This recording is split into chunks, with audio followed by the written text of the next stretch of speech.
গুরুর আশীর্বাদে পেয়েছি যে সুর, আজ তা ছড়িয়ে দেব দূর বহুদূর।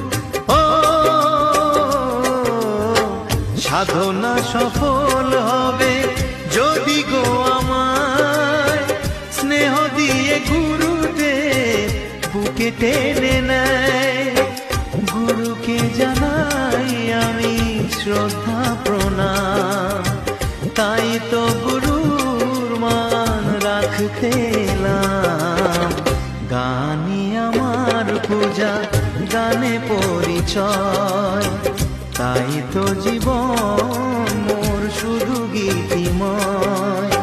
শোনাতে এলাম গান এই আসরে, ভরিয়ে দিতে প্রাণ সুরে সুরে।